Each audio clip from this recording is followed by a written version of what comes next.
Pirmadienio vakarą skaudi nelaimė įvyko Vilniuje.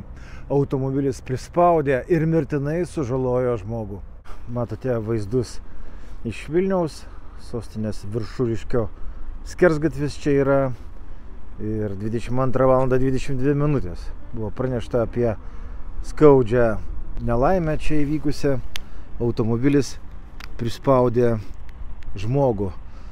Pranešimas taip ir skambėjo, kad pasak pranešėjo, automobilis Maserati, štai matote jį dešinėje, pilkas automobilis, prispaudė draugą ir buvo reikalingi gelbėtojai, nes žmogus jau buvo be sąmonės. Ir čia buvo atsiųsti medikai, ugniagesiai, policija. Tai ugniagesiai su specialia įranga, plėstuvais pakėlė šį pilkai Maserati, išvadavo tenai buvusi žmogų, buvo patvirtinta, kad tas žmogus yra iš tiesų be sąmonės. Deja, medikai konstatavo žmogaus mirtį. Nieko jau buvo, negalima jam padėti. Na ir dabar įvykio vietoj gausios policijos pajėgos dirba. Atvažiavę ekspertai, darė čia 3D nuotraukas, fiksavo, aiškinsis aplinkybės. Ir pirminė informacija yra tokia, kad čia nelaimė įvyko automobilių servise. Nes iš pradžių tai skambėjo tarsi eismo įvykis, kad žmogus po mašina prispaustas. Tačiau aiškėja, kad visą tai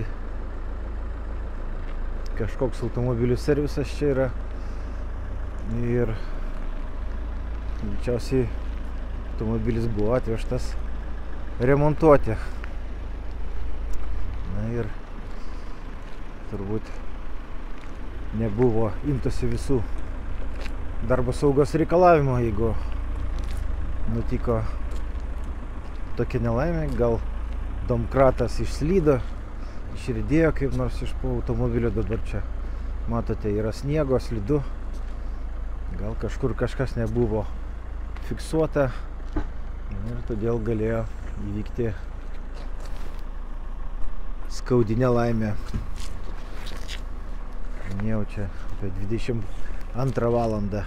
Visą tai 22:22 įvyko prieš valandą. Na ir dabar dar čia gausios kriminalistų pajėgos dirba, fiksuoja įvykio vietą ir aiškinasi šitos skaudžios nelaimės aplinkybės.